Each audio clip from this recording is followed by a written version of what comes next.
guys, we have a double language barrier. Aesjon's English is barely passable. My Uyghur is barely passable. She has completely given up on chopsticks. Father-in-law and son-in-law hanging out. Gotta put it up against it. Nostalgic moment back at the Chengdu marriage market almost 10 years later. I remember it like it was yesterday. Like a cow, moo.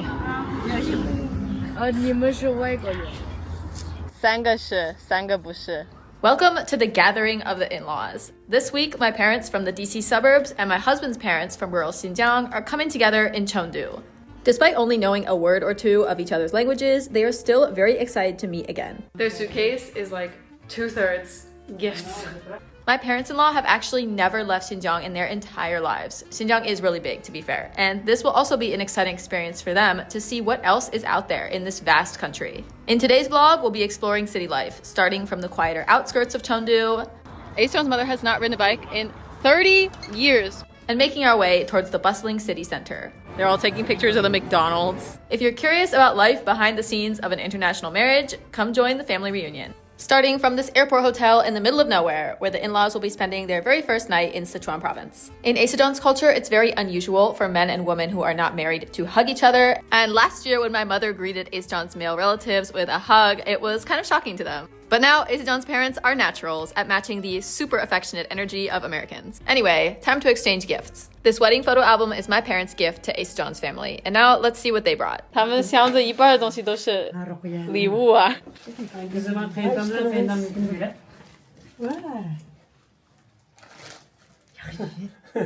In American culture, clothes are not a super common gift, but for Uyghurs, they are pretty much a go-to. If they have your measurements, people will get stuff tailored for you, like these shirts that someone told me look like hot pot beef, and now I can't unsee it.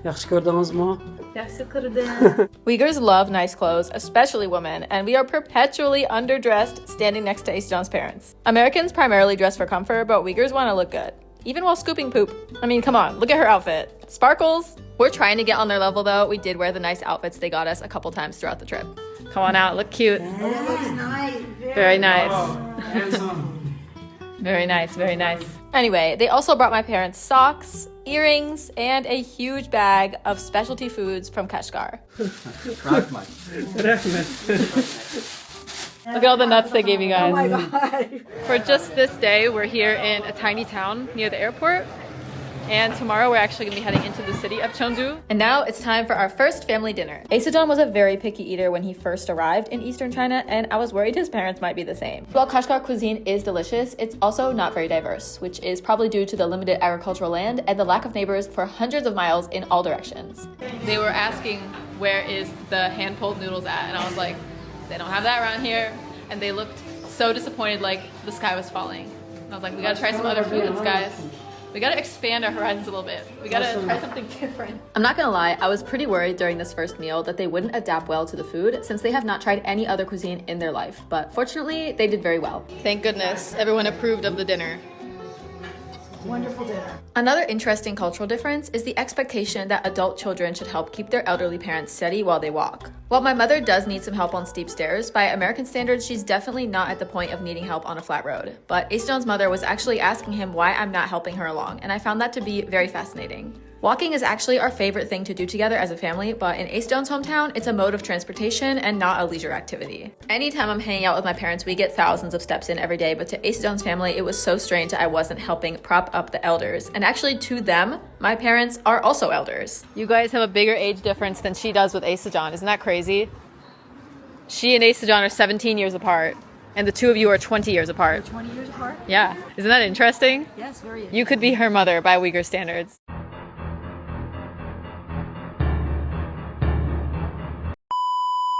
Look at my fashionable boy, preening in the mirror.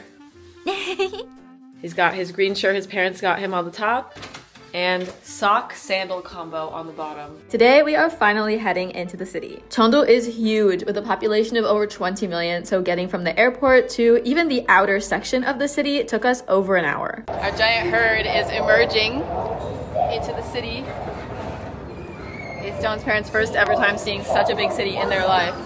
Very nice. By American standards, this actually already looks like the city center, but by Chinese standards, it's a suburb of sorts. We're still quite far away from the city center, We'll be spending a couple days here exploring the local parks and amenities to ease everyone into the hustle bustle of city life.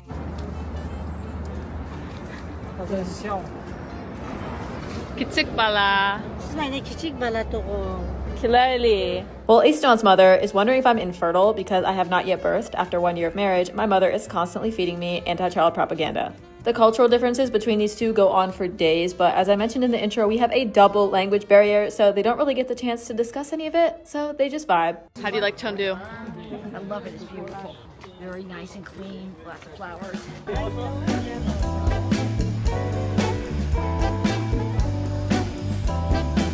Cozy afternoon at the lake. So they bring this big huge tent. Yeah, they just set up the tent for the whole day and just chill here. Look at that air mattress, that's funny. They brought an inflatable couch to the park. That's extra.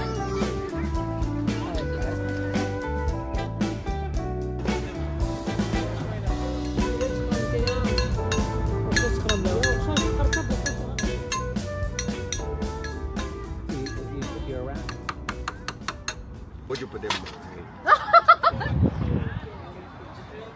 What a beautiful lake. Family stroll.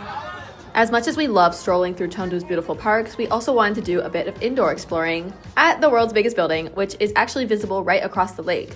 And you might be thinking, isn't Burj Khalifa the biggest building? Well, Chengdu Global Center isn't competing by height, it's by total floor area. It would take days to finish exploring this thing. We're just gonna check out one little sliver of it. Need a ticket to get into this thing? No. That's Tombina. Hangzhou.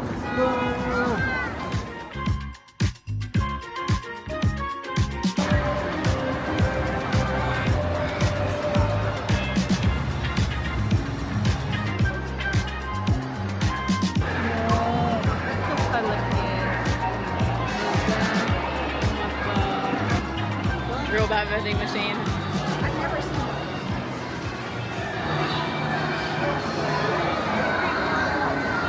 one. One hour later. Y'all, the worst thing ever just happened, okay? And it's totally my fault. I left a 3,000 RMB camera in the park, and we only realized when we got here. And look who found it. Look who found it. He found the 3,000 RMB camera that I left in the park because I'm f***ing stupid. So we arrived at this place. We were gonna take a family selfie, and I was like, where's the camera at? And then it wasn't in the bag, and I knew I hadn't left it in the taxi. So we were like, oh no, it's gone. There is just no way that it's there. But he went back, and he found it! Abrat kaldi. 工作人员见到他了，然后他们带到那个服务中心。牛逼。然后我去那边的时候，他们说我们见到了一个大疆，然后我说这是我们的，然后他们说有没有证据？你怎么证明这是你的？然后打开这个我们拍过视频对吧？这是我，然后就给了。It's the camera that almost died today, but Asejon rescued it. Asejon got it. Although really, I guess the most credit goes to the people of Chengdu for being so civilized and not picking this thing up. They just left it. I don't know how many people came through there, but they all just left it. And an employee picked it up, and we got it back. I mean, I've left some stuff in places in China before. I've left my wallet in a hotel room. I've left my tablet in a conference room. I've left all kinds of things in all kinds of places, but this was definitely the one that I thought there was just no chance of this thing coming back, but it's here. We rescued it, so now I guess I'll just go on losing things and forgetting things because there's no punishment for it. We love this park so much that we actually came back the very next day, but to explore it by bike, not by foot. Men arım minmegele 30 yıl boldu. Başlangıç mektepçi vaqtida minitdim. Niyak minmedim. Şuna tezdirek minivatman iki yaxshi. Velosipedin nisbet kısqarlık, nisbet sıraylık. Hem ten salametlik faydası var. Siz bek aqıllı. Asejon's mother has not ridden a bike in 30 years, and he hasn't ridden a bike in 20 years. Men degeniga adirman normal minib mangalayman. And she was asking me how my parents are so good at biking, because like, I guess in their mind, it should also have been a long time since my parents have been on a bike, but in the US, it's actually very common to bike just for fun, not as a mode of transportation, just for fun. So I was telling her that's what they just do on the weekends. They go out and bike. The concept of exercising for fun is much more common in societies where people spend all day indoors working at a desk. But Asejon's parents spend their day out on the farm, and they're not looking to get additional exercise. So to them, a bike is just an outdated form of transportation for someone who can't afford a scooter or a car. They had never thought of biking as something that one does for fun, and this was their very first time experiencing a recreational bike ride. And clearly they enjoyed it, because later on in the trip, when his father got another chance to jump on a bike, he took it. And as you can see, we're all riding public shared bikes, which means that we can go as long as we want, and then when the elders are tired, we just park the bikes in one of these little areas on the side of the path, wherever we want, and leave. But hopefully we'll be able to get at least 10 kilometers today. See lots of beautiful scenery. And you might be thinking, how could you bike for that long through this park? Isn't most of the road in the city gonna look like this? We're very fortunate that Chengdu has this humongous 100-kilometer long green belt going all the way around the city. So basically wherever you are, you're within reasonably easy access of this gigantic bike path. And you can just bike and bike and bike and take in the sights of the city without having cars and motor scooters and traffic and chaos. Here's this gigantic colossus that we were in yesterday. Kandara, Lamda.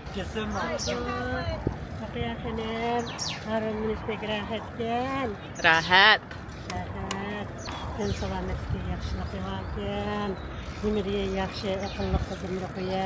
Tundugan aprat untuk kaldema kelakamas. Tordaşlar yaxşımı? Ruqiya qızım deydi. Harun minta sağ ten salametligimiz yaxşı boludu. Bedendeki kan aylanıdı. Apa Harun minta qan depti, men Harun minip chiqdim. Harun minga eshitgan nayt yaxşı ekan. Qızımның ayqısı chirib Harun minipdim, shunda xoş boldum. Biraz hoş buldunuz. Ben bu hoş buldum. She said she's having a good time hanging out with us.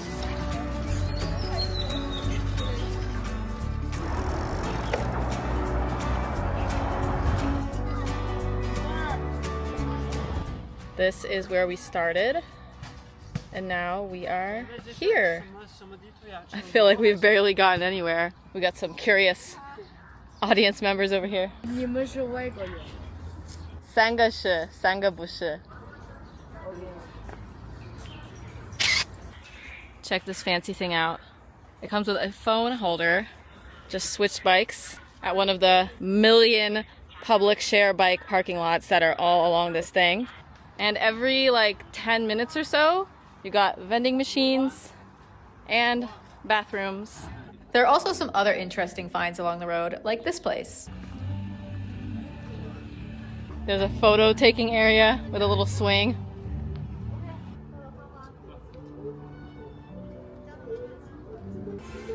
There's a coffee shop.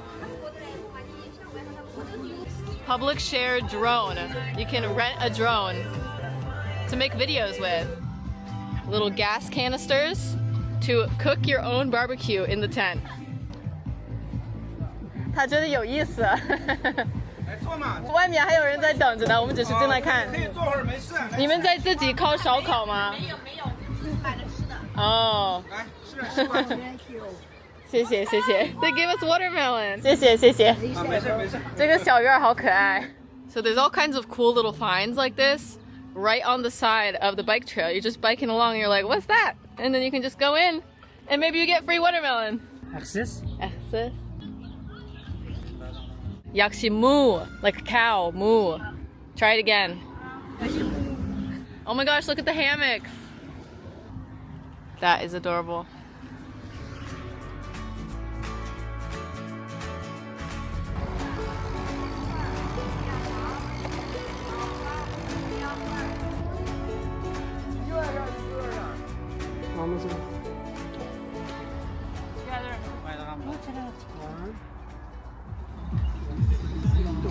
Were they carrying the music in the...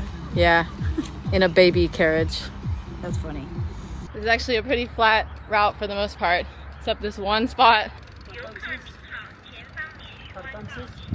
What a good boy. Yaxshi erim. Good son-in-law. He said it's different. Kashgar.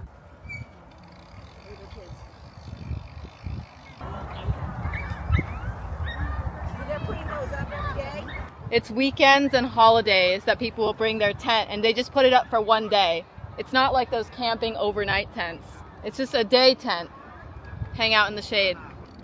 Look, they've painted all of the ugly little structures with murals to cutify them. World's best son-in-law, look at that. Whenever there's a big hill, he drags her bike so she can walk without any obstacles. We're in our final moments of our lovely family bike journey. We went about 25 kilometers and it feels like we've been biking all day long, but we actually still have barely made a dent in the green belt. It is a total of 100 kilometers long. And now it's time to head to the city center for dinner. Hot pot is a classic Chengdu meal, but it's known for being spicy, and this crowd doesn't do spicy, so we're having duck hot pot, and it's pretty good. I know it sounds like an odd choice, but actually the broth was super rich and it made a delicious soup. Mother's picking up the potato. She has completely given up on chopsticks, given up on the fork, given up on all other methods of eating.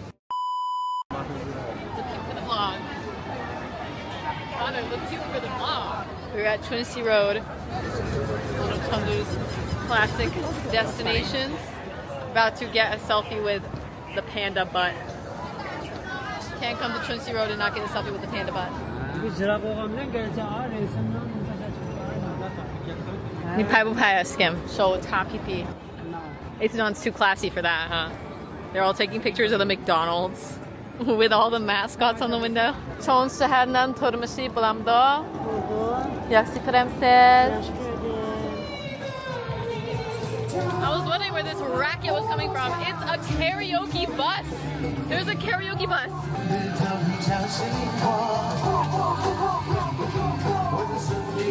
Karaoke bus. Are you gonna sing? Hello, hello. There it goes. To pick up the next dish from the kitchen. Oh, that's interesting. Oh, there's chicken feet. Aestel's mother's working on her Mandarin. She learned a new word. So it means let's go. Can you learn it? What? You gotta beat her. You gotta know more words than she does. So it means let's go. So Hurry up and zo. While Chunxi Road is a pretty good place for an evening stroll, something even better is the boat ride a few minutes down the road.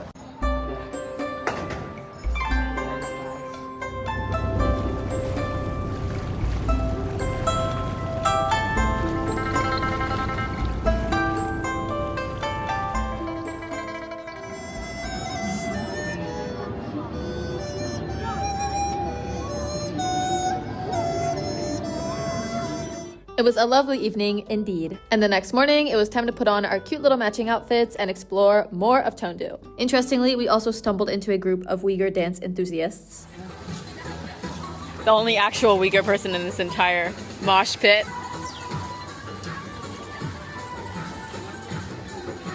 We should have asked you to come out.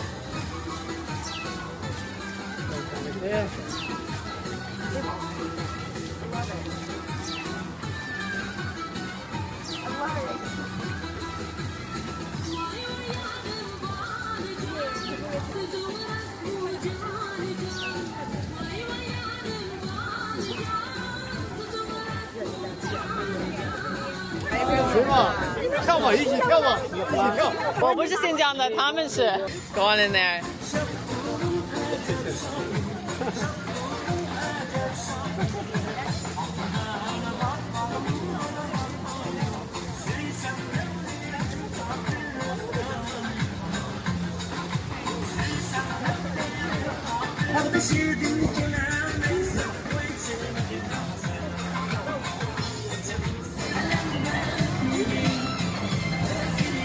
It's been a year since our wedding. I officially do not remember a single move, but it's fine. It's just for the vibes.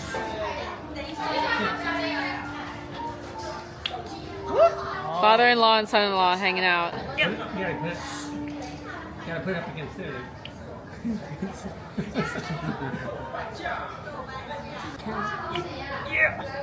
It's not popping knuckles. Another famous Chengdu spot, wide and narrow alley. And now we are going into all of the overstimulating gift shops where you're constantly bombarded with sounds and colors. Why the cigarettes? Because it's a way of like giving an offering, you know, like whatever you have on you that could be beneficial, hand it over. People don't carry cash much these days, but a lot of people have a cigarette. Despite its massive size, Chengdu is still renowned for being a relatively laid-back city with a slow lifestyle. Not only does it have an endless array of beautiful parks and walking streets, it also has tons of these bamboo chairs sitting areas. They're a great place to chill and drink tea, play board games, or get your ears picked. Playing a family game of Dixie. at a tea house. We've been hearing this noise the whole day, wondering what in the world they're doing. They're ear pickers. That's the people walking around with the tongs. It's an ear picking service. Right at the table. They're digging. Oh, that like a Tootsie Roll. More ear picking. It's everywhere. The classic Chengdu ear picking. Family stroll in the park.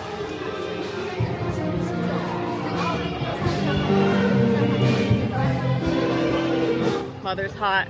The matching shirt is gone.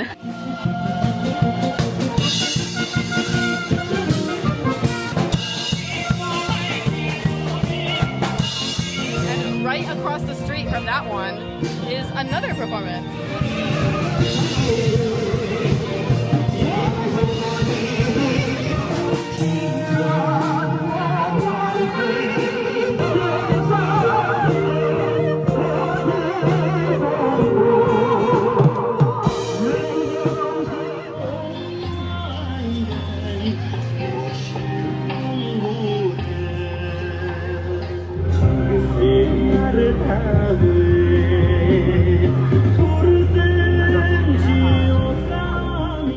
Oh look, it's a gun.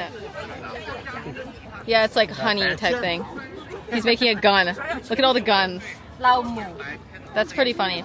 But this isn't a good time of year to buy this because it would be very sticky. You want to get this in the winter. Not only does the park have edible guns, endless dancing opportunities, and boat rides, it also has a marriage market.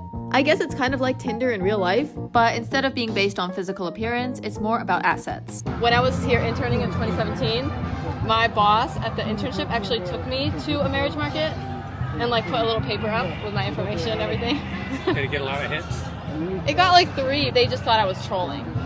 But I mean, if a suitable guy had come along, why not, you know? But fortunately no one did, because then I found this.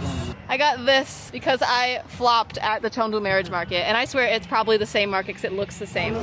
Marriage information form of Romance Garden in People's Park. They've really upgraded this. There was not a bilingual sheet when I was here last time. Although it's not very helpful because the stuff written on it is still in Chinese, but still, they're trying. Most of the people here are actually elderly parents hunting around for suitable mates for their children. There actually aren't a whole lot of people in my demographic who are here actually looking for a potential romantic partner, because young people nowadays are on like Tantan, you know, everybody's doing this online. But the elders still like to do it the old-fashioned way.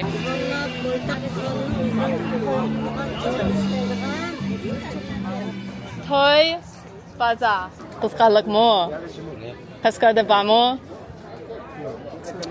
I'm actually surprised that they don't have this where Easton's from, because parents love to get involved in their children's marital affairs, even more than they do here. So I'm so surprised this isn't a thing where Easton's from.